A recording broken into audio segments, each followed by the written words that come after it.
This next young man is also like a son to me.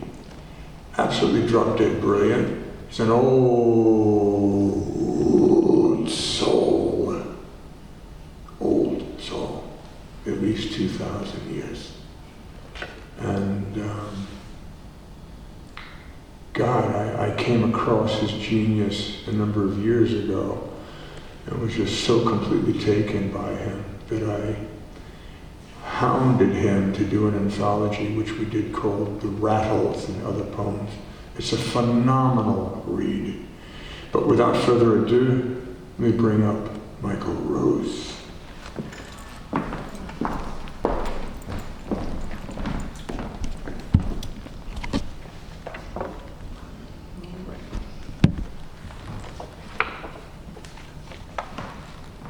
Show them the book. This is The Rattles and Other Poems.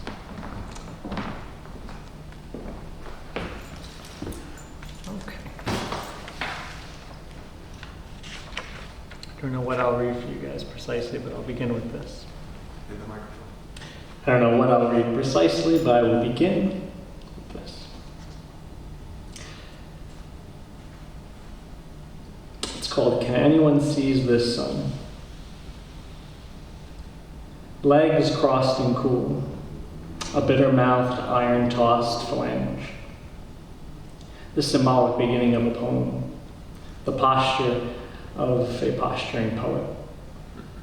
This basement apartment is like a purple or gold pansy, not of summer, but of rainy Bristol, wintry Wilkes-Barre, brown glistening autumn Appalachia. For months, I've not pressed a playful or musing word of poetry into a page. My heart, alas, stirring cold stone stoop, rummaging a woodland, a mist, a woodpile.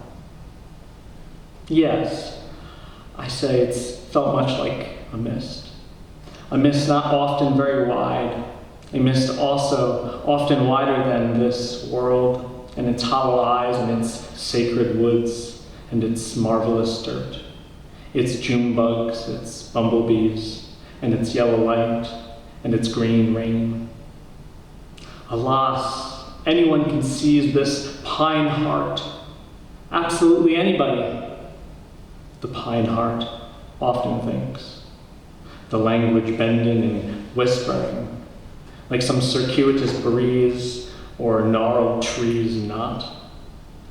Indeed, my mind has been a handful of branches, shaken, taken, shooken and shook by a seasonal shift. The pine speaks. If focus is all the magic these poems really need, why write? Why spill the sack of time for silly seeds? For anyone can write down the zen bones or the visceral groan, the tungsten or the feathery throat. Anyone can clamber to the light there and lift the endless torch and sound the endless bong. Anyone can hold the evening, can cup it in their hands, blow into it, light it to fire, smoke it to life, let it fly and swim and drift and be faint, and lift and become light like soft magic, flitter like paper and birds' wings, and let it soar and drop and perhaps climb and climb and climb. This mountain, my body, is crossed and cool. It is bitter-mouthed and stones blue. It is light and burning orange and sun, magma lifting. Heart's sappy odor prompts me, I think. I truly do not know if anyone can seize this kind of sun. For long I have myself not sat in the binding night. I have not unlit the pace of the buzzing, heaving, bereaving, hauling heft. Oranges glaring wheaten glow, red, rife, raving birch bark. For my part, I do not care to not jostle my tones and raise the earth to a word, A piece of me does not want for anyone to have the sun, to hold it, to kindle it and let it fly. Oh, but if it should be so. Oh, but if it should be so, thinks I, that anyone can seize the hum. Even a tiny globule of dust could learn to write. And what craze and what smallness do you or I then derive in our pens or our brogue? What granular size do the great things within ourselves possess, O Kakura? What tea have I forgot to drink tonight? What other punch has gone electric and sent me to eternity like a dull-witted fool? What Zen whisk have I forgotten from the table's top? What holy leaf have I swept from the walkway? Aye, let it be so, that the world is thus, and beautiful. And let the world, if it might, and I, if I might, smile with the humility of what is right at last. And let the earth, all of it, know that smith's name, and let her his heart soar high, and sing and dawdle and ring. And let her his mind froth, and row and throng, and meddle by the root of the shore-born tree like an ocean-thrown foam. Let this mind perch, and see the sacredest wood that is just this, flower, bone, and trove. If it should be that anyone can seize the sun, aye, let it finally have come. Let this mind be a flower, white and whirling petal, sweet and wet, deep black pavement after rainfall, withering in time and living in this magnetic sun.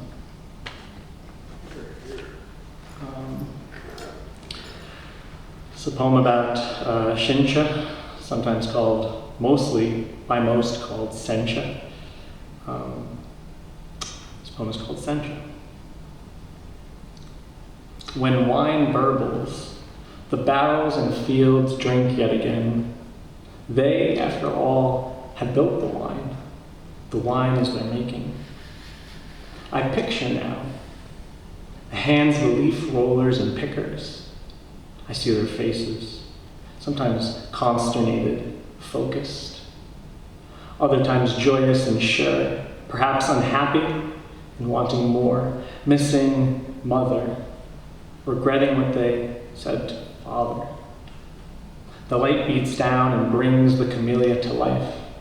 She, a princess, delicately lifts her hands or her shoulder or foot while the wind passes. She reads. She is beautiful, just like a real princess. She is all purple in hue, like my dazzling wife. She eats curry and laughs. Not a drop tips from its plate, and her hands float to waft and fly. Like a Taoist mist, they never perch. This is the camellia, young and compassionate. I am without genmai in my cup today, but I still feel the rice fields, can smell its stealthy breezes, flying near and far like so many eagles around a nest. I love the sights of the fields and the adventures of the stalks, the heroes known and the tragedies sown, the spirits come and gone. So much history cast in all its lights, yellow and blue and red and green. So much time, so many people, so many, many people. This is what my cup brings on any given day, a vast and particulate history. Can you picture the eyes of our princess as she watches those other princesses of the fields, the lay folk working each day to bring the harvest into teacups? I am no princess, thinks Camellia. We all are such in our beautiful humanity. I picture the mesh bowl shaking small debris away, the room drying all the leaves, the many fingers lightly rolling the leaves between their hands to break the leaf, but not completely, only just enough. Even the factory is delicate in its own way, with its conveyor belts and steam systems and its hoeing mechanisms churning in the fields. Even there, an eye and a hand must greet the plant, the nitrogen must lift the heads of stalks just right. I could go on and on. I've barely spoken of the moon and her eyes and gaze at night, her gentle croon. The words of comfort she lets down in a golden curl to the soil and plant, the warm white hands unfurled. Ah, yes, the tea, it sings of my mother, sitting beside me, just wishing to talk further, wanting for a son to hear the orchestras of the heart a moment longer. And she would gently scratch my back and sing of Killarney then, my mother, a moon herself. Divorce and I miss my children are tight on the lips of Mother Moon. Even so, there is a love of the role between child and mother, irrespective of context and overflowing with contents. For we are mother and son in every moment. Nature has written this, and our life energies build this. Similarly, there is the bond between moon and field, and insect and wind, and temperature and leaf, and worker and brew, and taste, and finally poem. This tea is such an overdue delight, even in its jazzy blues. Its luminescent memory spills from the lake of the water. I am glad for every moment. I am grateful for every word. And feeling stirred while I lay upon the bed with its sky blue sheet, wrinkly like an ocean stew, upon the surface I, a bobbing rowboat, muse.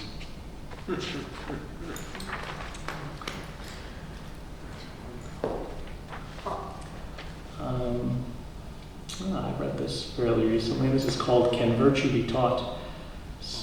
Speaking to the question of what really was, I don't know if it was Socrates or Meno who asked him. I think Meno asked Socrates. I think it was Plato and Socrates. No, Meno is Plato. I believe so. It's the Meno, I believe, but Yeah, it's not. Meno and Plato. Feet crossed, hand cool and blue. Let me show you the light inside the orange. The beautiful storms of its planetary world, the ripe and moonless Jupiter. Consider this tree. Barks crawl upward, spill like edges of waves, impacted like brown cliffs. I can feel its breathing even from my couch. It speaks to the crickets speaking in turn to the wind. How can I give this to you, this truth? Does it not seem to you like purple dust and mystic fantasy? So too is virtue. It is lived, and that is all. We travel in this universe alone, even though the sun visits and blesses all.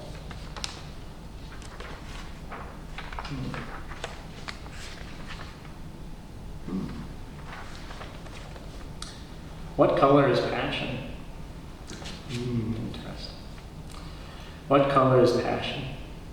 Purple, like a temple veil, a plume of ink exploding in a bucket of water, volcanic ash rising, searing, taking, obsidian forming, slow and sleek like street stream rolling, drops upon the stone walls of a city, with its lights beating like birds' wings, dancing with Martha Graham, flickering on the surface of the orb in yellow and purple in curves. What color is passion? Well, it grows and grows like the lines in this poem. Supernatural, it rises and falls. It calls to the winding wind, creates enjambments on the senses, lifts the light of the mind like curling waves, like tides below the glow of the moon. It twists and turns like a corkscrew. The diaphragm prays, the lungs inflame and deflate, the mind with spirit drinks the tightening flutter, is seized by the breathing wine. Lay down here upon the bed, stretch the limbs out, starfish your bones. Your mind needs to swim in the ocean plight.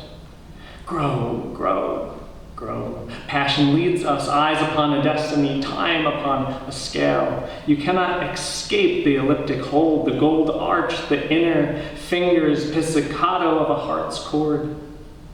Eyes rest from the rise of focus, the rule of night, the death of old self or all self.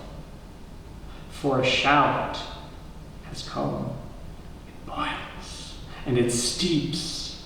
It starts red and flips over like a long glass pane and becomes indigo sleep. I slip into dreams and increase, sip upon a peppermint rim, drift in a tumult of dream. A warm ceramic of milk waits for me, at last a prince, a possible king, a glow of ink or black font strings. But for all the purple here rings, the ash clouds, the sun above, the stone calms gray water skin, water dancers and water shines, red wine burbling, starfish limbs, reflecting light, clear mind, expanding outward into night, strained, relaxed, red and purple spill out from the air in the timeless and colorful climb.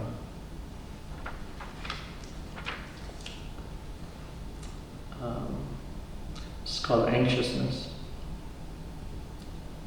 Anxiousness.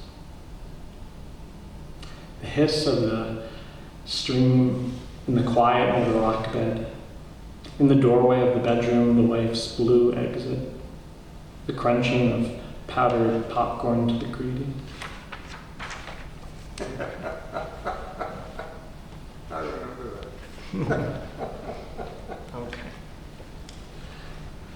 All right. This is called Poems Are for the Faint of Heart. Poems are for the faint of heart. Oh, yeah, over here. It's called Poems Are for the Faint of Heart. Poems are for the faint of heart. The hearts that waver like a brick of matzah. The hearts that shake in the boots of books.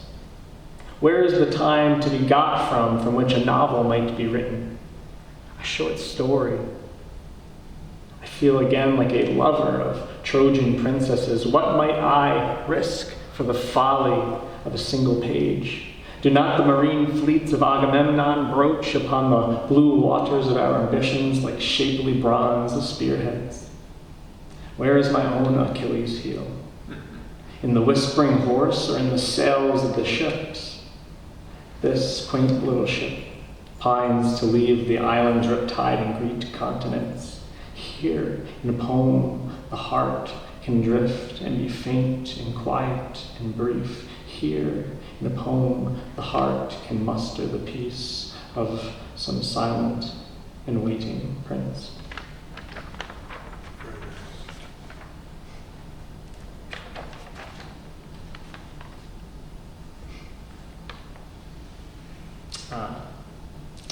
It's a poem about my small brother when he was about 4. The Child of the Leaves, version 1 apparently. Maybe there's a version 2 somewhere. The leaves shake like 1,000 snow globes in the hands of chiming children. Here an eagle perches on a branch and drinks the lake through his shrill nostrils, with a rising beak focused upon a world beyond my own. The gravity that bends the stars bends the orbit of my experience like a beam of light. The time known to the eagle is a beautiful rhythm that ticks just like a clock on Pluto. Ah, the child of the leaves feels not the diaspora of the heart. Instead, the child sings like the metal tubes which chant outside the door like a candle speaking outward to the wind. I wonder at the light, at the holy breath of the yellow nose. It's a poem about my dog. He's my aunt's dog now. She adopted him. Loki, a mischievous fellow, obviously. Loki. Today I saw the god of mischief hanging Indra's net between the trees. My friend, the wonderful wolf who drifts in and out of my world like a rising and setting moon these days. As he sniffs the borders of the grass, he shimmers like a fish's wiggly tail near a boat in the shallows of a sun-beaten body of water. Reflects an elfish-like glow in the midst of a dimly lit forest. I think for a moment how the light of the world must drift into one's life like a quivering wind, like an ethereal ghost. How it must call like a fire on a mountaintop calls to an army, like a king calls out to the world. The trees bend down to rustle the child Gautama's hair, it is said. Do you believe this happened, dear reader? Tell me. I believe it. I believe living magic will drift into our lives like the bodies of gods drift onto the shores of the earth. I believe the light of the world is not found in our deductions, therefore. It is not felt with the hands of our beliefs or the fossilized figures in the wanting twilight of our winding imaginations. It arrives like a soft footprint in the grass. The meadow of our self is no meadow at all. The body of our self is a figure that emerges from the swamp and retreats from the light. There is no meadow or swamp because there are no objects, truly. And so there is no possibility for a self. The glow of a light is only had in time. Time. It means the end of all objects.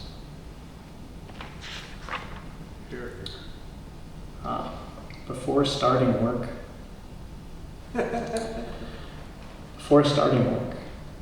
sneakers crossed, spirit high like a mountain tempest, deeply into black water.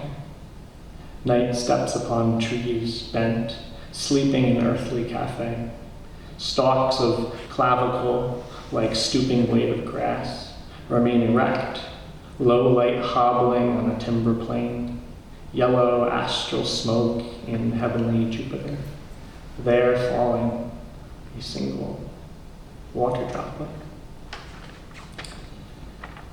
Fate. Fate is sealing our fate as we speak.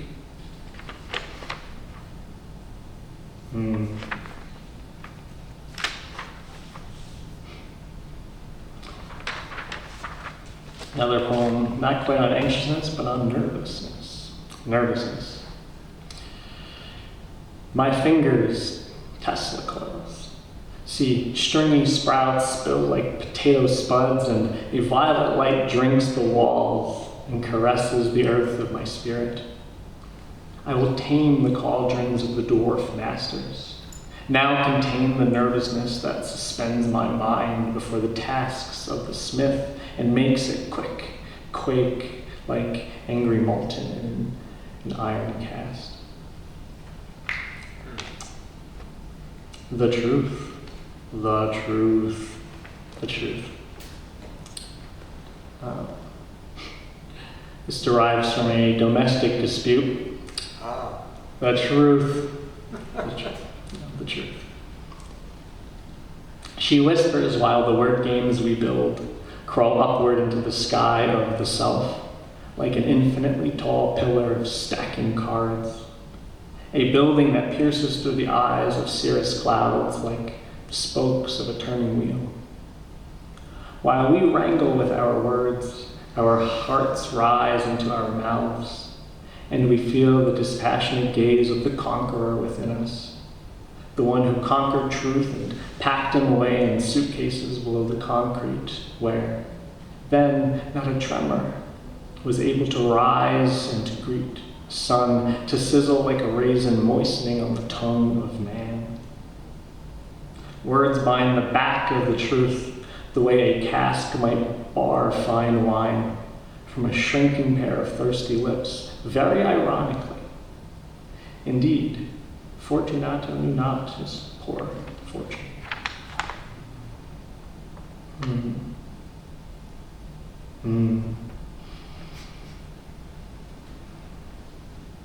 Okay.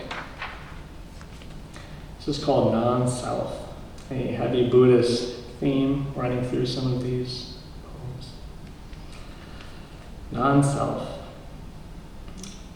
Again, a certain truth drinks and beckons my limbs be gone and my spirit be made tall, and old conclusion be made new. I am disappearing daily. My little sins are eaten up by a fact much larger, my smallness eaten up by a reality much smaller. In the dirt I lay, upon a bed I lay. A pattern anxiety slaves away, and I lay and think and shrink. I shrink myself away. Here comes the voice of God shaking my bones to pieces, singing the mere song of what he is. I am a song of time, a rhythm of the yogic sea. I am not this or that or that or this. I am and I am. I am a lamb. I am a song without a self, an author without this universe. The proof of one's meditations lays not in one's words nor in one's actions, but in one's presence. I think as I shrink and shrink myself away. What is anatomy? A soft lute, a lamb, but a youthfulness slipping away. A self, but a candlelight whipping in the air, balancing its truth. There is no self in truth. This is the conclusion of all truths. For if we remove the self, there becomes no more lust for self, no more shore of self on which to shore our diverse guts, on which to lust. Remove the shore, and you do not shake or rupture the earth. You leave a particular discourse. You leave the coiling path of electrical insistence, like a bird tilting from the ledge of a nest where the earth welcomes him and where the air welcomes him, and the earth defers long for him, like a warm, lost, and forgotten friend. You finally balance upon the wheel of the world.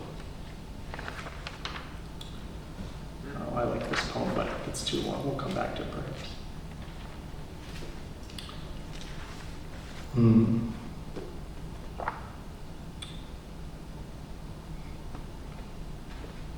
Here's a short poem. Why not? Augmenting one's perspective. Perspectives.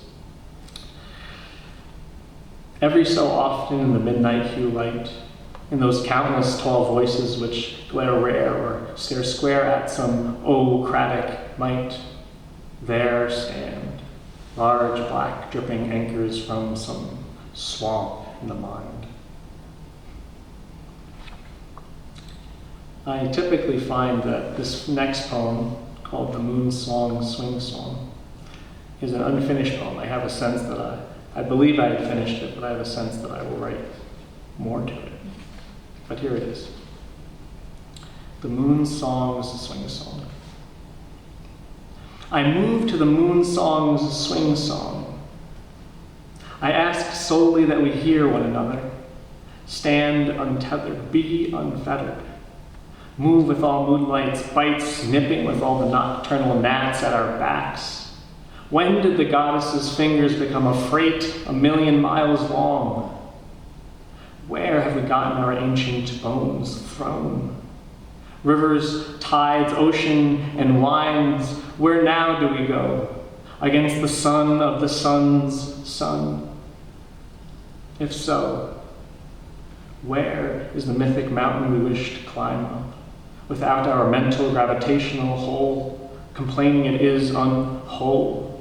Where is our silly non-compass compassing us now? Here, into a silkless non-thought, web thought, we are undone. We topple down now like blocks of clocks of birds reaching for the sun but lost. Here without visions, here without eternity. I have heard it said. The pipers are piping it, the hooters hooting it, the rumors rumoring the word, rewording it, Christian angels laugh and are laughing at we are kings, each of us. But somehow we believe we are beggars on the streets, says Osho. What have we forgotten? What fossilized magic has archaeology not found in its fantastic search through the mists of Africa? What soil has not been raked? We are kings. How do we even begin to remember our noble root? How do we search for what we do not know, Rabbi, Socrates? How do we again begin to start to think? And what lithic thing might we find once we do?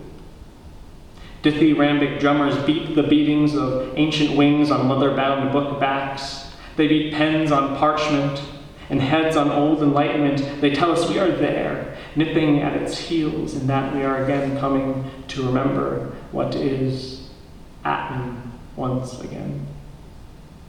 Each time it rains, our souls are feeling once again the stars, breathing once again, once again, once again. This is Atman. The Aegean tides feel us once again, returning to our center in the clouds on the fin of the eternal eastern wind. Socrates hears the wind drift in and writes a poem. Breeze. She returns from the southern darkness after many thousand li and dips her wings into the topmost layer of the sea. Boundless are we? Asks she. No, boundless we are, says me. Boundless are we? Asks she. No, boundless we are, says me. Boundless are we? Asks she. Yes, yes, boundless are we, says me.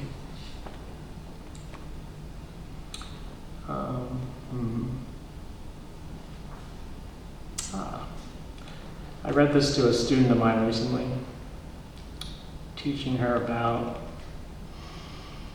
something. Something I was teaching her, but I only read her the first 4 lines. My baby blue jay. My baby blue jay will not fly precisely the way she flew. So she is robbed, and I too am robbed, but her much more than me. My mother's wings pan the ghettos like angels' hands for crumbs of human gold.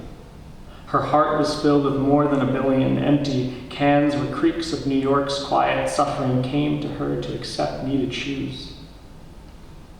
In Brooklyn, she was one of the many quiet saints who offered the bright yellow tones in the old mirror world of its drizzled streets.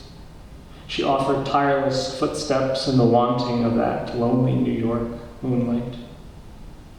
When I dream of things I do not know that she did, and it fills me with a light as big as the world. I flip a light switch in this room the size of the galactic sun. She would frequently say to me, Jesus will save me. Meanwhile, I was preparing her medicine and sharpening my restrained tongue on a Protestant block. Her words, I say to her one evening, fork no trace of lightning, and I fight with her ungently that night, where I find myself in the likeness of every dead ship that has ever felt the reef because the harpy's song screeched when it was supposed to go on, and song. In life, there are many songs, and many, many nights for song. Here, tonight, for example, my daughter floats above the earth like a peppy mist, and I can feel my mother glowing near the soles of her feet like a dry blood orange. And I must console myself with this image, because I am alone like a single droplet of rain on a mountain peak. Why am I more alone than I have ever been in all my life? What wind has carried me so far away from the milk of myself? Answer: many things have. But this consolation, like these questions, fade when I consider the mist and the source that scatters it out of the cracks in the earth in a bioluminescent dance. My daughter sings like my mother sings. I hum like my mother hums. My mother sleeps like a ghost in the corners of my earth, and I am not alone. I am not alone. I am not alone. Bravo. Okay. You just tell me when to stop. Give me a nudge. Read a nice juicy one to get Maybe I might read two. We'll see how long this goes. You stop me. To those who love the light. I wrote this when I was younger, but I always kind of liked it. I don't know why. I played with form a little bit. To those who love the light. I love light for its symbolism amidst the darkness, alone in imperfection, and among our human connect. I love it for its sheer contrast to the only night. I love light for its restriction on my senses and for the way it expands and presses my singing eyes, the way it may render me so sightless, contained by that soundless and stareless white. I love it for its rescue. In that time when my closet retracts my age and I am a child beside the dark. I love light for the simplicity of its metaphor and for the juxtaposition of its sodden eyes. I love light for its hope, how being lost always feels like darkness and how light may mean you're found. Many times we are not found and we are fearful wandering lines. And right here, out from the static murk of night, creatures sidle on out, like dangling shadows in the absence, the sparse of knowledge in our minds. It is merely our unabiding fear of what is unknown. But it is regular human beings who feel like heroes in the light, when heroes are still heroes within the dark. And most simply, light is daylight. You and I both know that daylight is confined to only one half of the day because beauty is something which cannot remain unless hidden in the dark, just like every balletic silence of the moon. In the day, all there really is the facility of the sun and the satiate moments which we count until we finally reach the night. That's a fine stopping point.